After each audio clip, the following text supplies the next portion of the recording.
Guys, mister लुका पाची को father of accounting कहा जाता है। अकाउंटिंग बेसिकली एक लैंग्वेज है, बिजनेस की लैंग्वेज है। अगर आप इन्वेस्टमेंट वर्ल्ड में हो और आप अकाउंटिंग आपको बेसिक भी नहीं आती और आप इन्वेस्टमेंट करते हो तो बेसिकली ये हो गया कि आप बिना किसी की लैंग्वेज जाने उसमें इन्वेस्ट कर रहे हो। Accounting is the language of business.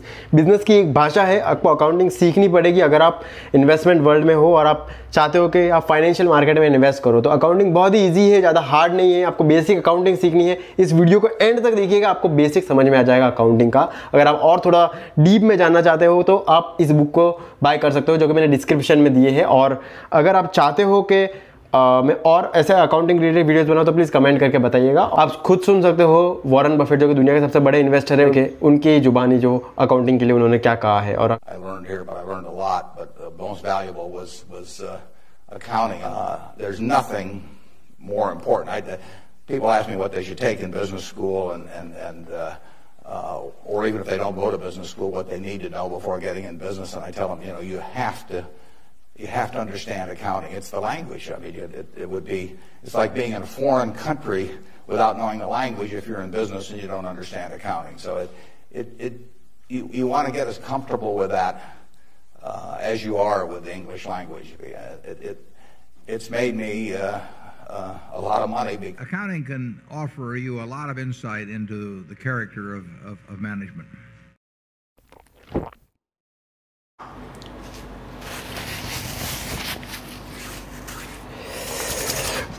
स्वागत है दोस्तों इस नए वीडियो में। आज मैं आपको बताने वाला हूँ एक ऐसी बुक की समरी जिसको आप अगर आप में इन्वेस्टिंग वर्ल्ड में आप जाते हो तो सबसे पहली चीज़ आपको अकाउंटिंग सीखनी पड़ेगी। जी हाँ, और आपने वॉरेन बफेट का नाम सुना होगा, दुनिया के सबसे बड़े इन्वेस्टर है। उनको एक बार एक स्टूडेंट ने एडवाइस देने के लिए पूछी थी, एक ही advice. And Trey, the one thing I'd recommend is you take all the accounting courses that you can find. Accounting is the language of business, and there's nothing like getting it early and sort of getting it into your system. So whenever you get a chance to take an accounting course, jump on it, and it'll make it so much easier, for years and years to come in reading financial statements. You have to get comfortable with it because it is a language all of its own, and getting comfortable in a foreign language in effect takes a little experience, a little study early on. और बहुत बार Warren Buffett ने ऐसा कहा है कि अगर आप investment करते हो या इन्वेस्टिंग वर्ल्ड में हो तो आपको अकाउंटिंग सीखनी बहुत ज़रूरी है, क्योंकि आप हिंदी इंग्लिश बोलते हो क्योंकि हम कम्युनिकेशन करते हैं, लेकिन आप बिजनेस से कम्युनिकेशन कैसे करोगे? बिजनेस की लैंग्वेज ही अकाउंटिंग है। अगर आपको अकाउंटिंग नहीं आती है और आप इन्वेस्टमेंट कर रहे हो तो आप या तो दूसरों की बात सुन के इन्वेस्ट कर रहे हो, जिसको हम स्पेकुलेशन कर सकते हैं, क्योंकि आपके नॉलेज के बाहर था ये इन्वेस्टमेंट। अगर आपको अकाउंटिंग आती है और आप इन्वेस्टमेंट करते हो तो ऑब्वियसली ये एक इन्वेस्टमेंट कही जाएगी, क्योंकि आपने बिजनेस को समझा है, आपने बैलेंस शीट को एनालाइज किया है, उसके बाद आपने इन्वेस्टमेंट किया है। इस वीडियो में मैं आपको बेसिक अकाउंटिंग के बारे में बताऊंगा और इस वीडियो के अंत में मैं आपको बताने वाला हूँ बैलेंस शीट को एकदम डेफिनेशन, ऊपर से मैं डेफिनेशन बताने वाला हूँ कि ये चीज़ होती है, ये ऐसा होता है, और एक अकाउंटिंग का बेसिक आपका बेस क्लियर कर दूंगा। उसके बाद आपको अंडरस्टैंड करना है, थोड़ा डीप में जाना है, तो या तो आप एक बुक खरीद लीजिए, जो कि मैंने नीचे डिस्क्रिप्शन में मैंने नीचे एक बुक का लिंक दिया है। इस बुक को पढ़ के आप अपना अकाउंटिंग का बेसिक बहुत स्ट्रॉन्ग कर सकते हो। बेसिक ने इसमें बहुत से एडजस्टमेंट्स भी दिए हैं जिससे आप बहुत ही अकाउंटिंग में बहुत मास्टर बन सकते हो अगर आप करते हो तो, अगर आप ये बुक पढ़ते हो तो। सबसे पहले तो मैं आपको बताता हूँ बिजनेस क्या होता है। आप मान के चलिए कि आप एक बिजनेस स्टार्ट कर रहे हो, तो बिजनेस स्टार्ट कैसे करोगे? आप पैसे लाओगे, तो आप पैसे कहाँ से लाओगे? आप खुद के पैसे भी डालोगे और आप अपने फ्रेंड से लोन भी लोगे। तो वो लोन और खुद का पैसा, खुद के पैसे को आप कैपिटल बोलिएगा, थोड़ा अलग अंग्रेजी में कैपिटल बोलिएगा। मैं आपको बहुत बेसिक और बहुत सिंपल वे में समझाने वाला हूँ। अगर जिसको कुछ आता नहीं है तो वो भी समझ जाएगा इस वीडियो देख के, तो इस हिसाब से मैं आपको समझाने वाला हूँ। तो खुद का पैसे को आप कैपिटल बोलोगे, दूसरों से, आपके फ्रेंड से या अपने मम्मी पापा से पैसे लिए या फिर किसी बैंक से पैसे लिए तो उसको आप लोन बोलोगे। तो आपने इतना पैसा आपके बिजनेस में लगाया है। ध्यान रखिएगा, बिजनेस अलग है, आप अलग हो। आपका पैसा कैपिटल के द्वारा आ रहा है और जो मालिकों का पैसा है, और लोन आपने लिया है। तो आपने जब पैसा खरीदा तो बिजनेस चलाने के लिए कोई तो जगह लगेगी, कुछ मशीन्स या कुछ ना कुछ तो लगेगी, तो जिसको एसेट बोलते हैं। एसेट्स ये होते हैं और लाइबिलिटीज आपने बाहर से ली है। इसका इन दोनों का डिफरेंस देख लीजिए, एसेट्स और लाइबिलिटीज का मतलब क्या है।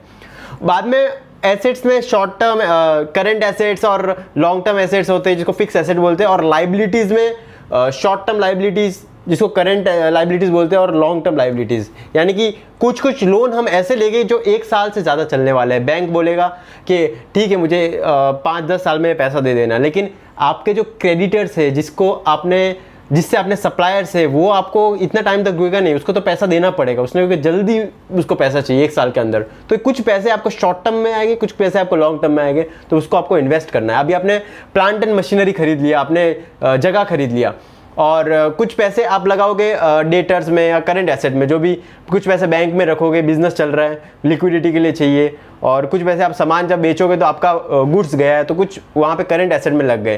तो आपने पैसा आया और आपको उन्होंने पैसा अपने जो पैसा आपको आया है उसको आपने यूटिलाइज कर दिया है, ताकि वो पैसा और रिटर्न जमा करके दे, और उनका पैसा दे लिया और प्रॉफिट खुद के पास रखे।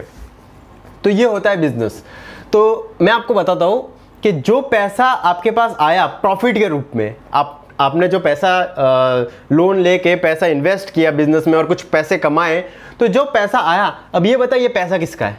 या आप बोलोगे कि मेरा पैसा है क्योंकि मैंने बिजनेस स्टार्ट किया था। वो प्रॉफिट में बोल रहा हूँ, प्रॉफिट यानी कि मैंने एक्सपेंसेस कट कर दिए, जिससे लोन लिया था उसको इंटरेस्ट दे दिया, सब कर दिया, तो प्रॉफिट तो मेरा ही है, ये आपको समझ गया। लेकिन आप बैलेंस शीट देखते हो तो उसमें आप कंफ्यूज हो जाते हो, डेबिट क्रेडिट में घूमते रह जाते हो। मैं आपको बताता हूँ कैसे। अकाउंटिंग एक मैथ्स की तरह मैं आपको समझाने वाला हूँ। देखिए पूरा मैथ्स रहेगा, आपने मैथ्स में पढ़ा रहेगा कि left hand side is equal to right hand side, बस वो वाला दिमाग यहाँ पे लगाइएगा। आप मुझे एक बात बताइए कि आपने जो पैसा लिया है लोन से और खुद का पैसा लगाया है, और आपने पैसा इन्वेस्ट किया, या तो लैंड एंड बिल्डिंग खरीदोगे या फिर थोड़ा बैंक में पैसा रखोगे, सब आप लगा दोगे बिजनेस में, ठीक है। तो आपने जो पैसा लिया वही पैसा बिजनेस में लगा हुआ है। अभी आप देखिएगा क्या होता है, आपने 2 टाइप से पैसा लिया था, एक तो आपने लोन लिया था और दूसरा आपके खुद की कैपिटल थी। खुद की कैपिटल मतलब आपने खुद की तरफ से पैसा लगाया और दूसरा लोन लिया था, तो 2 टाइप से पैसा हो गया। और राइट हैंड साइड में सिर्फ एसेट्स है, ये पूरा एसेट्स है, जिधर आपने पैसा लगाया ये पूरा एसेट्स है। इसमें आपका लैंड एंड बिल्डिंग हो गई, इसमें आपका कैश हो गया, इसमें आपका स्टॉक्स हो गया जो आपने खरीदा रहेगा, पूरा एसेट्स है। बस 2 चीजें याद रखना। तो मैं ये बोल सकता हूं कि कैपिटल प्लस लाइबिलिटी, यानी कि लोन, लाइबिलिटी लोन होती है, तो capital plus liability is equal to assets, ये मैं बोल सकता हूं, जी हाँ बोल सकता हूं। अभी अब थोड़ा आगे चलते हैं। अभी बिजनेस ने मेरे को प्रॉफिट कमा के दिया, तो प्रॉफिट मेरा ही होता है, तो प्रॉफिट को मैं ऐसा बोल सकता हूं कि कैपिटल जो मेरा है इसमें को प्लस करूंगा प्रॉफिट, तो प्रॉफिट को मैं इनकम माइनस एक्सपेंस भी तो बोल सकता हूं, ये प्रॉफिट ही होता है, इनकम में से एक्सपेंस करूंगा तो ये प्रॉफिट होगा। तो मैं इसको थोड़ा एलोबरेट कर रहा हूं। तो अभी इक्वेशन क्या बनती है, देखिए लाइबिलिटीज तो है ही और कैपिटल तो है ही, तो कैपिटल प्लस ब्रैकेट में इनकम माइनस एक्सपेंसेस यानी कि प्रॉफिट, तो ये इज इक्वल टू एसेट्स हो गए। अभी इतना भी क्लियर है। आपने ही बोला था कि मेरा प्रॉफिट जो है वो मेरा ही रहेगा, तो फिर इसलिए मैंने ये किया है। अभी अगर मैं एक्सपेंसेस को इस तरफ लेके जाऊंगा, यानी कि दूसरे साइड में लेके जाऊंगा, तो ये माइनस से प्लस बन जाएगा। तो अभी इक्वेशन क्या हो गई, देखिए लाइबिलिटीज प्लस कैपिटल प्लस, अभी इक्वेशन देखिए क्या हो गई, liabilities plus capital plus income is equal to assets plus expenses. इतना इधर तक आप अगर पहुंच गए हो, इतना आपको समझ गया है, तो अभी आप डेबिट क्रेडिट ऐसे सॉल्व करने वाले हो। देखिएगा मैं क्या बोलूं, कभी भी ये एसेट्स और एक्सपेंसेस वाले जो साइड है, कभी भी एसेट और एक्सपेंसेस वाले साइड है, इनको आप डेबिट बैलेंस बोलिएगा। और दूसरी जो साइड है जहां से पैसे लिए थे, यानी कि कैपिटल हो गया, लाइबिलिटीज हो गया या इनकम हो गया, तो इनको आप बोलेंगे क्रेडिट बैलेंस। कभी भी एसेट्स और एक्सपेंसेस बढ़ता है तो कभी भी ये डेबिट होगा, और ये कम होता है तो क्रेडिट होगा, क्योंकि डेबिट बैलेंस। कभी भी दूसरी साइड में जहां से पैसे आपने लिए हैं, तो वहां कैपिटल, लाइबिलिटीज और इनकम, वहां से पैसा बढ़ता है तो फिर वो क्रेडिट होगा, और कम होता है तो डेबिट होगा। इसको मैं आपको एग्जांपल से समझाता हूँ, 3 छोटे छोटे एग्जांपल लूंगा, चलते हैं बोर्ड पे और एग्जांपल से समझिए। तो देखिए मैंने आपको बता दिया है कि एसेट्स और एक्सपेंसेस बढ़ते हैं तो डेबिट होगा, और दूसरी ओर पे लाइबिलिटीज, कैपिटल या फिर इनकम बढ़ती है तो क्रेडिट होगा, और वाइस वर्सा, ये कम होती है तो डेबिट, ये ऐसा होगा। तो इसके हिसाब से मैं आपको 3 एग्जांपल देने वाला हूँ। बहुत ही सिंपल एग्जांपल है, अब देख लीजिए, आपको समझ जाएगा। सबसे पहले मैं मान के चलता हूँ कि आपने you borrowed to 20,000 rupees from your friend to invest your business. आपने 20,000 रुपये अपने फ्रेंड से लिए हैं बिजनेस में इन्वेस्ट करने के लिए। तो अभी मैं आपको बताता हूँ कि इंक्रीज क्या हुआ है। आपका बिजनेस अलग है, बिजनेस अलग है, आप अलग हो, तो आपने कैश लगाया, यानी कि बिजनेस में कैश इंक्रीज हुआ है। दूसरी चीज, लोन भी इंक्रीज हुई है, बिजनेस को लोन भी देना पड़ेगा। तो अभी आप ध्यान रखिए कि ये जो कैश है वो है एसेट्स और लोन है वो है लाइबिलिटीज। तो मैंने बोला था एसेट्स बढ़ता है तो डेबिट होगा, और लाइबिलिटीज़ बढ़ती है तो क्रेडिट होगा, लेकिन कम होती है तो डेबिट होगा। तो लाइबिलिटीज़ बढ़ रही है तो इसलिए क्रेडिट हुआ है, एसेट्स भी बढ़ रहा है इसलिए डेबिट हुआ है, ठीक है। दूसरा example, you purchase goods for ₹5,000, तो आपने 5,000 का सामान खरीदा है सप्लायर से, तो इसमें इंक्रीज क्या हो रहा है, परचेज अकाउंट बढ़ रहा है, डिक्रीज क्या हो रहा है, कैश कम हो रहा है क्योंकि आपने 5,000 रुपये दे दिए हैं सप्लायर को। तो अभी आप देखिए जो एसेट्स है ये कैश एसेट्स है और परचेज को हम एक्सपेंस ले क्योंकि वो हमारा एक्सपेंस होता है अल्टीमेटली, ये P&L में ये एक्सपेंसेस के तौर पे जाता है। तो अब ये एक्सपेंस को मैंने क्या बताया था आपको, एक्सपेंस का, एसेट्स और एक्सपेंस का मैंने दोनों बताया था। तो ये जो कैश है ये कम हो रहा है, तो कम हो रहा है तो क्या होगा, ये कैश का एसेट्स कम होते हैं तो क्रेडिट होगा, एसेट्स बढ़ते हैं तो डेबिट होता है। तो एसेट्स कम हो रहा है तो क्रेडिट हो गया। उसी ओर से एक्सपेंसेस बढ़ते हैं तो डेबिट होगा, तो एक्सपेंसेस बढ़ रहे हैं तो डेबिट हो गया। देखिए फिर से मैं आपको याद दिला रहा हूँ, एसेट्स और एक्सपेंसेस बढ़ते हैं तो डेबिट होगा, कम होते हैं तो क्रेडिट होगा। दूसरी ओर पे कैपिटल, लाइबिलिटी और इनकम बढ़ते हैं तो क्रेडिट होगा, कम होते हैं तो डेबिट होगा, ये याद रखिएगा। उसके बाद अब देखिए कि आपने 5-6 हज़ार का सामान बेचा है, ये सोल्ड गुड्स वर्थ ₹6,000। तो अब जैसे आपने परचेज को एक्सपेंस माना था वैसे सेल्स को आप इनकम मानोगे क्योंकि इनकम ही होती है। उसके बाद आप इंक्रीज क्या हो रहा है, आपने जब सामान बेचा तो आपको कैश आया है, यानी कि आपका एसेट्स बढ़ गया है कैश। उसी ओर से सेल्स भी इनकम है तो इनकम भी बढ़ गई है, तो दोनों इंक्रीज हो रहा है। तो अभी आप मैंने बोला था एसेट्स बढ़ते हैं तो डेबिट होगा, तो कैश बढ़ रहा है तो डेबिट हो गया।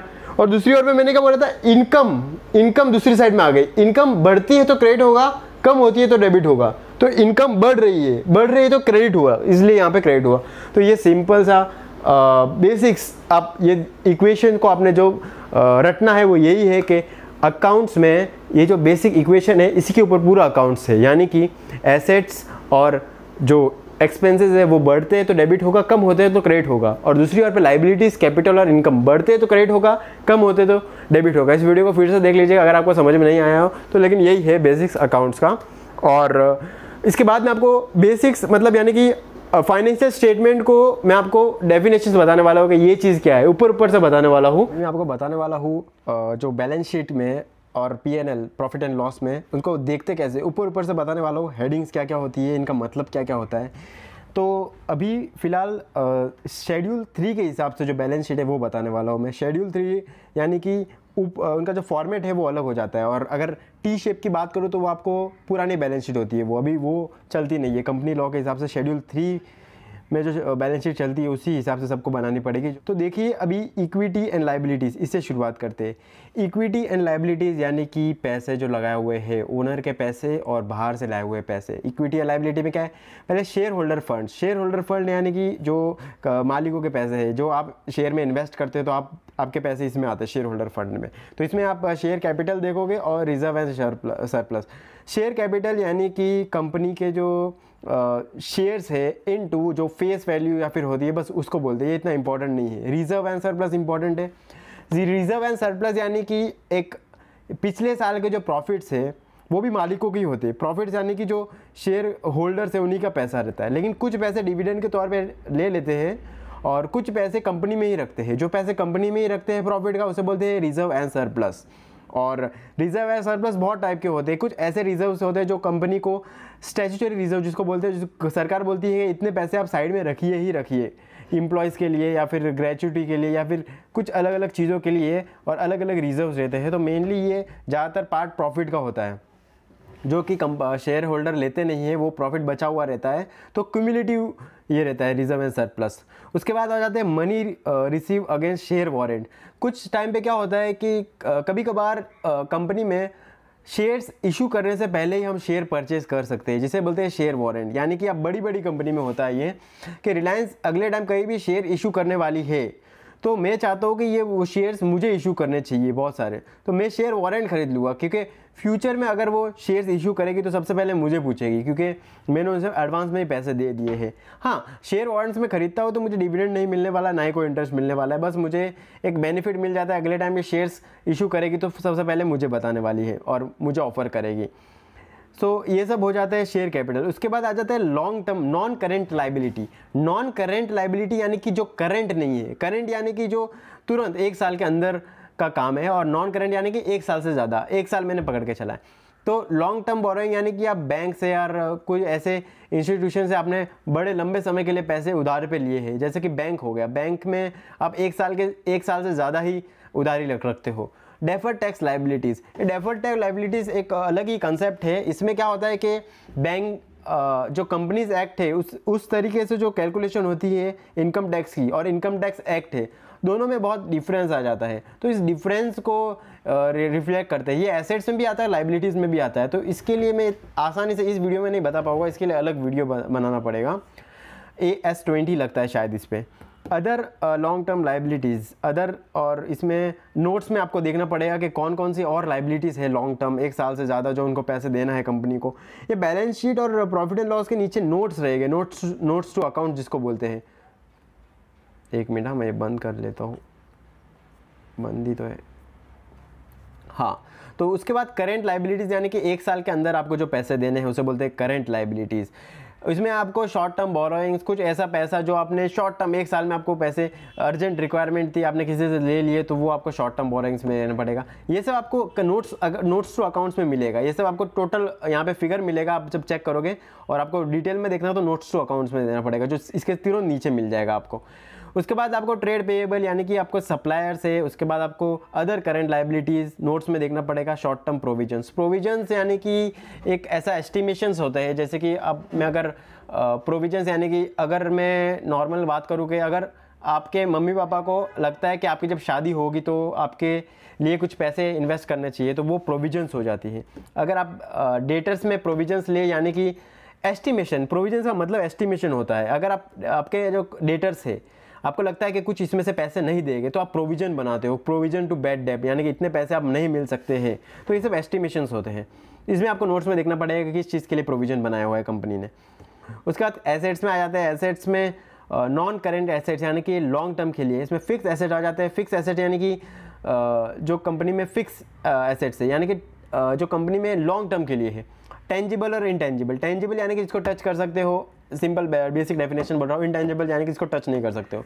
इनटेंजिबल एसेट का एग्जांपल लूँ तो कोको कोला जो ब्रांड है, कोको कोला एक बहुत ही ज़्यादा, आपको पता होगा कि विजय माल्या ने जब फ्रॉड किया था तो विजय माल्या ने क्या गिरवी रखा था? विजय माल्या ने उनका जो ब्रांड है यानी कि किंग फिशर का जो ब्रांड है वो गिरवी रखा था। वो इनटेंजिबल एसेट के ऊपर उन्होंने लोन लिया था, लेकिन बाद में पता चला इनटेंजिबल एसेट उतने वैल्यू का बिका ही नहीं, क्योंकि उसकी कंपनी ही डूब गई थी। उसके बाद ये सब इसमें भी डेफर्ड टैक्स आ जाते हैं। नॉन करेंट इन्वेस्टमेंट यानी कि बड़े लॉन्ग टर्म के लिए जो इन्वेस्टमेंट रखे हैं। इसी तरीके से करेंट एसेट्स यानी कि जो एक साल के अंदर, इसे वर्किंग कैपिटल कहा जाता है। करेंट एसेट को वर्किंग कैपिटल भी कहा जाता है। और अब करेंट एसेट में से करेंट लाइबिलिटीज़ माइनस करोगे तो नेट वर्किंग कैपिटल कहा जाएगा। इसमें इन्वेंट्रीज आ जाती है जो वर्किंग कैपिटल की ज़रूरत है। इन्वेंट्रीज यानी कि आपका जो ट्रेड इन्वेंट्रीज है वो आपको ज़रूरत है। ट्रेड रिसीवेबल, डेटर्स आ जाते हैं इसमें, आपके बैंक में कितना पैसा रखा है, आपका कैश कितना है, शॉर्ट टर्म आपने किसको लोन दिया है, ये सब करंट एसेट्स है आपके। ये हो जाता है बैलेंस शीट। और इसी के साथ आप P&L भी देख सकते हो। P&L यानी कि प्रॉफिट एंड लॉस स्टेटमेंट। ये प्रॉफिट एंड लॉस स्टेटमेंट भी आपको बैलेंस शीट के नीचे ही मिल जाएगा। इसमें आपको रेवेन्यू फ्रॉम ऑपरेशन है और एक अदर इनकम है। रेवेन्यू फ्रॉम ऑपरेशन यानी कि जिस चीज़ के लिए आप बिज़नेस कर रहे हो, आपकी कोई मेन बिज़नेस, जैसे आप फाइनेंशियल कंपनी हो तो आपका फाइनेंशियल बिजनेस होगा। जैसे आप कोई भी सेक्टर में हो, उसमें आपका मेन बिजनेस क्या है, उससे जो पैसा आया हुआ उसको बोलते हैं बिजनेस रेवेन्यू फ्रॉम ऑपरेशन। और अदर इनकम यानी कि उस चीज़ से पैसा नहीं आया है, कुछ दूसरे आपने कहाँ इन्वेस्टमेंट की है, उससे आपको इंटरेस्ट मिला है, डिविडेंड मिला है, वो सब अदर इनकम है। यानी कि आपके बिजनेस से हट के जो पैसे आए हुए हैं उससे अदर इनकम कहते हैं। कभी आप इसका एनालाइज करते टाइम ये बात ध्यान रखिए कि रेवेन्यू फ्रॉम ऑपरेशन ज़्यादा होना चाहिए, क्योंकि इसी के लिए आपने बिजनेस को पैसे दिए हैं, क्योंकि उसका मेन बिजनेस है वो बढ़ाना चाहिए, और टोटल रेवेन्यू मिल जाते हैं।